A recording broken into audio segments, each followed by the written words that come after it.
So back at you here with Jens Zimmermann and he's writing about some ideas from Gadamer and Augustine. So over the next 2 weeks, we're going to just walk through two little sections of this book, and they're 3 or 4 pages each. So this one is this section that's called the inner word, and we're just gonna walk through it and review some of the ideas that we've just been looking at through the Augustine reading itself, which is obviously the primary source, and therefore the kind of the more important one to be paying attention to. But this might help to clarify or at least further consolidate some ideas that we've just been looking at. Okay, so just what do you want to walk through?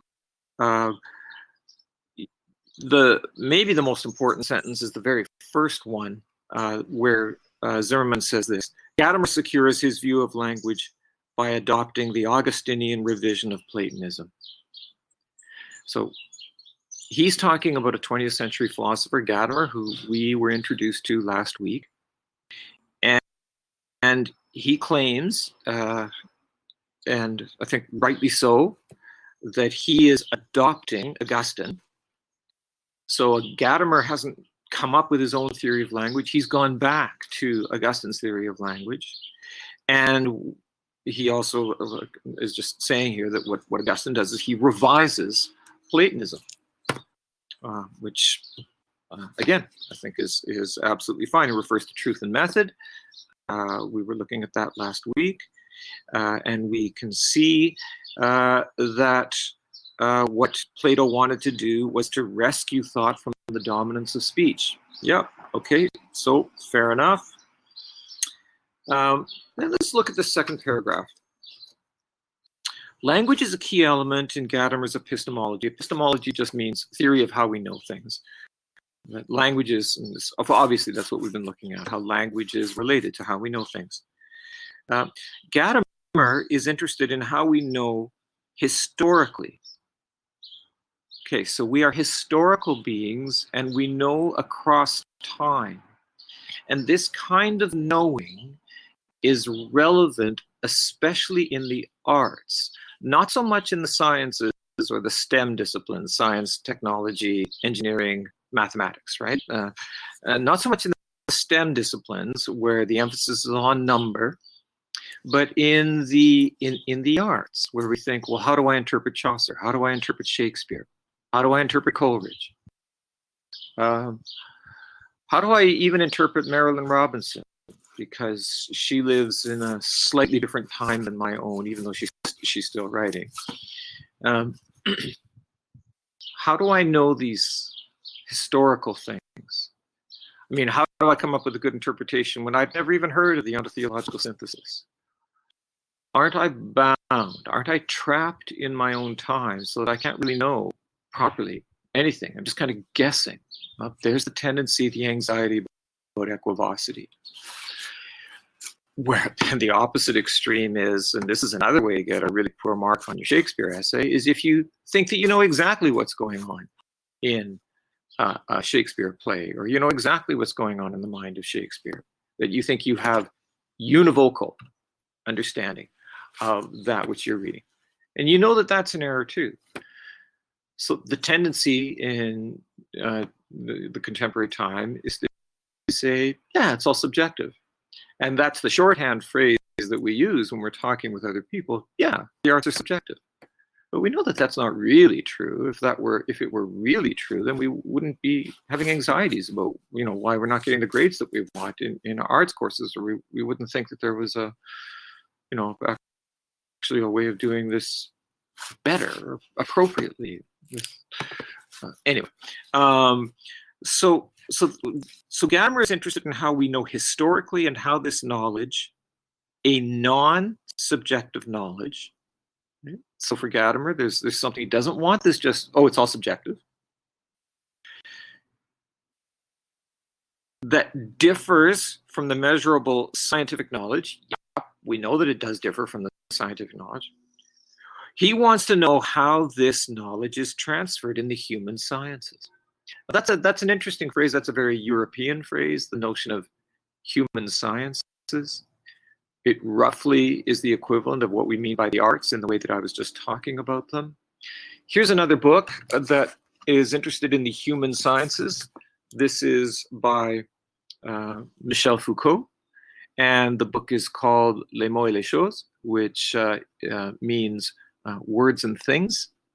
And you'll notice that it comes from the Bibliothèque des Sciences Humaines, and it says Les mots et les choses, une archéologie des sciences humaines. It's an archaeology of the human sciences. Archaeology is Foucault's word for history. And he's going to want to say, he doesn't come out at the same place as Gadamer. He doesn't think that words and things are connected. He thinks that they are bound by their historical situatedness.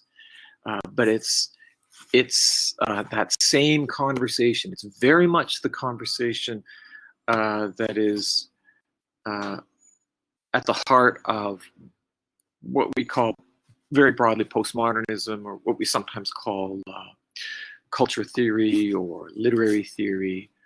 Foucault's a very prominent name there, and is certainly more popular because he's associated more with equivocity. And we like the idea of equivocity, arbitrariness, constructiveness, being able to make things up. And Gadamer comes out at a slightly different place. Okay, so Gadamer is concerned though with this. So how do we transfer knowledge in conversation with texts from past and present? Clearly important to anyone who does historical studies of any kind. Such insights or truths emerge concerning a subject matter.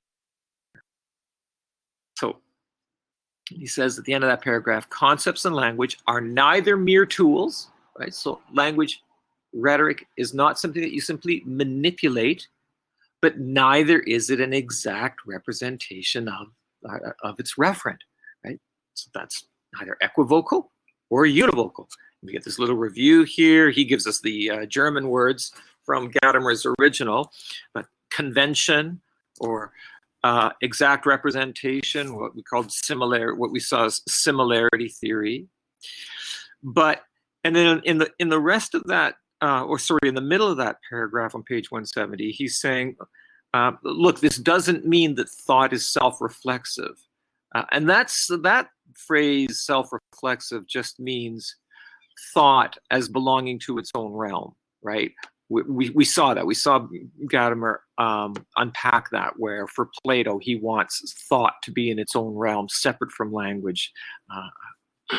And he says, so this is, it doesn't have to go there. It doesn't have to be convention or similarity theory, and then end with thought in its own realm. And we get a summary of the Augustinian position at the end of this paragraph. If someone thinks and thus says something, he refers to something, die Sache. In truth, there is no reflexivity involved in the formation of the word, for the word does not express the mind, but the intended subject matter. The word expresses the subject matter. Well, that's what we saw in the reading from Augustine. The formation of the word originates in the content of the subject matter itself. Thus, for Gadamer, the truth about things is somehow fully present in the mental word. Again, don't be fooled by the phrase mental word. Think of it in connection with inner word, not in connection with that thought, which is already a preparation to say the outer word, which belongs to the outer word, right? Like that's, so there's this, that's a kind of a slippery bit of terrain there, but the inner word and that which arises from the inner word, right? So that the important thing is that the knowledge of the thing is connected to that inner word. Let me just give you a heads up here. He uses the phrase fully present. That phrase makes sense in a participatory environment. If the word belongs to the thing, and if the thing participates in the ontotheological synthesis, in the divine reality, then when we know the word of the thing, we really know it. We know it fully. But here's the problem. That knowing fully cannot be transferred to the outer word fully. And that's where Zimmermann is going to go in the rest of this reading, the sense of limitation that is built into how we turn the inner word into the outer word. Okay, so let's see if we can continue here and pick that out. So what this does is, first of all, is help us to understand what the word revelation can mean. If there is a sense of the fullness of a thing that comes through even in our language, then it's going to have a revelatory quality. And we're going to sense that, oh, there's more here than meets the eye. Or we're going to have a sense, going back to the readings by Carney, Williams, Boersma, or think about the Williams anecdote from T.S. Eliot, where T.S. Eliot, responds to that student who says, what did you mean by the line, 3 white leopards sat under the juniper tree? And Eliot says, I meant 3 white leopards sat under the juniper tree. And there's a sense that, there's a moreness here, right? That can't be conveyed in any other way. So that sense of moreness is what you should take from the word revelation. And it's bound up with the idea of connectedness between inner word and the knowledge of the thing. How is that played out? Like the incarnation, language's very nature is revelatory and proclamatory. The paradox of Christ's essential equality with God and his simultaneous individual, personal, brackets, historical existence serves as a model for the plurality of linguistic signifiers that somehow converge in the depiction of a thing. So if Jesus is fully God, then that's the fullness of being right there. That's fullness. That's everything, wholeness, oneness, completeness, right? So he is God, but he is also human. And as a human, he is individual, personal, he's in history. And that means that there's going to be a plurality of signifiers. There's going to be historical kind of limitation that is part of what a thing is. So there you have it. With the Carney, you get this notion of hidden dimensions of a thing are allowed to come through.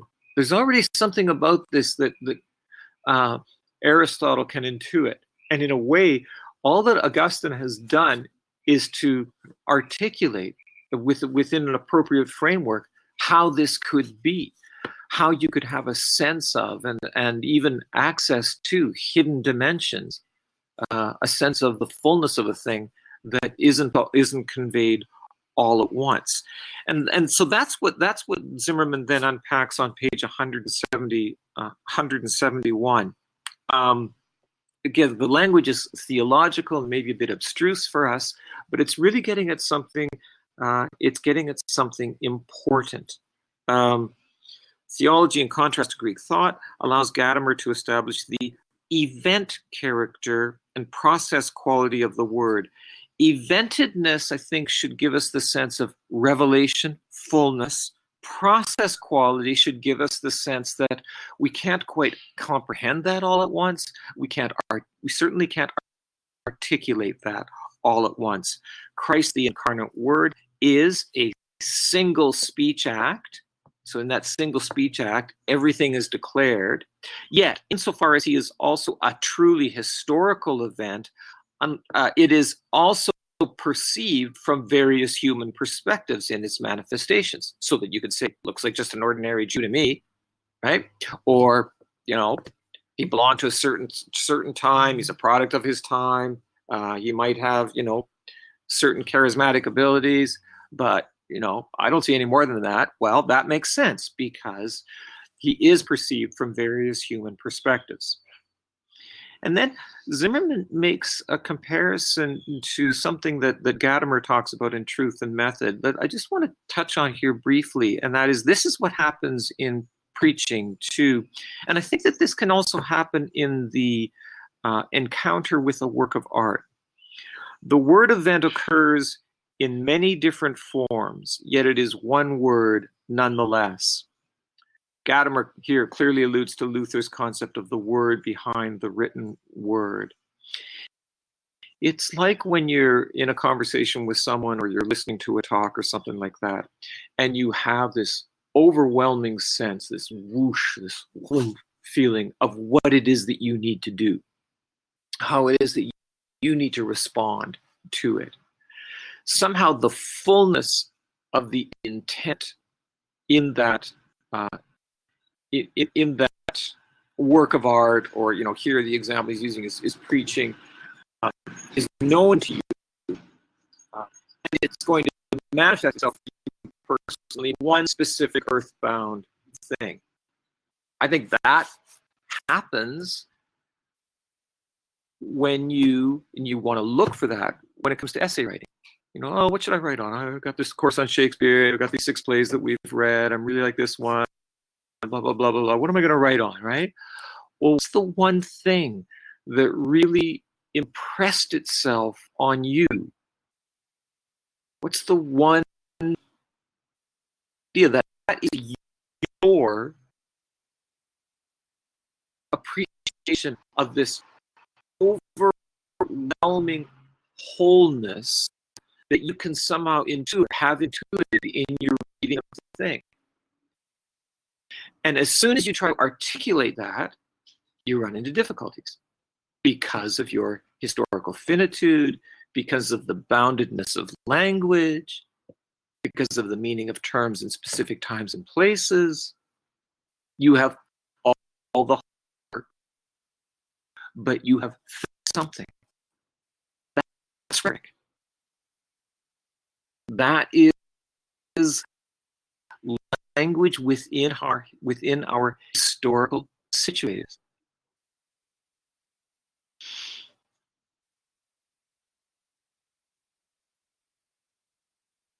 So he goes on to talk about Aristotle, agreements, yes, conventions, yes, but conventions with a moreness attached. Or discursive is another word that's a little bit liberal. It's where you can't encompass everything, so you certainly can't claim a univocal or full or fundamentalist understanding of something. So discursive is like that.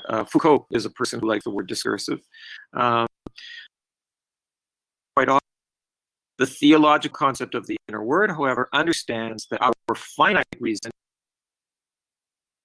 in its entirety. Instead, our finitude requires that our knowledge be formed dialectically in an inner conversation.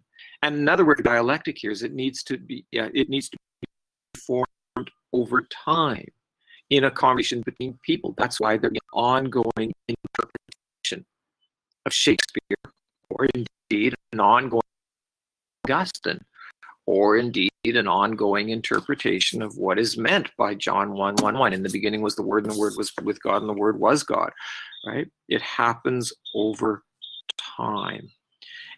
And so the next paragraph is just going to unpack that a little bit. And really, that's what he's getting at in the rest of the reading. I'll just throw out one other thing. The place of human creativity in this. Definitely for Gadamer, for Zimmermann, and I think for Augustine, and for myself, you know, the emphasis is on that plurality and a freedom of creativity that comes with that. I want to hasten to add that, you know, you don't go to the other extreme then and say, well, it's all arbitrary and equivocal and I can say whatever the hell I want. That's not the case. But here, I just wanted this, the importance of retaining the sense of plurality. Just at the top of page 172. Logos Christology. So logos means the word, and then from that inner word. Christology is a reference to Christ. Logos Christology and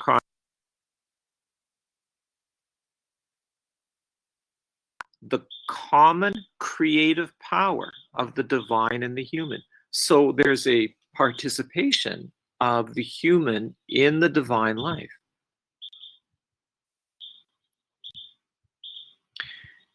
And he's going to say that again on the next paragraph. The plurality of concepts and signifiers is in fact a sign of the creative power of the human spirit, which unfolds and contains the order of being. We are historical creatures. We are creatures who are bound by our finitude. What we know unfolds over time. Let me just give you, in closing, one little application here in our current circumstances. The idea of cancel culture can only arise out of an exaggeratedly or even a purely equivocal understanding of language. Because, and if you think about it, there's actually a sort of inverted fundamentalism in cancel culture, in that there's a belief that that everything that came in the past was wrong or was substantially wrong, and that it needs to be replaced. And there seems to be implicit in cancel culture the idea that we know better now, we know appropriately now, even we know fully now the way things should be. But if we're historical creatures, then even our better knowledge now, our creative redescriptions, are themselves going to be finite. And a generation down the road, people will be looking back on us and saying, well, how did people think that, you know, that could be the case, or whatever, like that their way of saying things actually captured all the dimensions of the complexity of things. In a Gadamerian sense, and I think it is, you know, for Zimmermann and for Augustine, yes, expressions of the past are incomplete. But they do participate in the fullness of things. And they can't just be chopped. They can be supplemented. Other dimensions need to be brought out. And we do move towards a fullness. But we don't have it. And nor are we left with a situation where we're just floundering and everything from the past is useless and we don't have anything.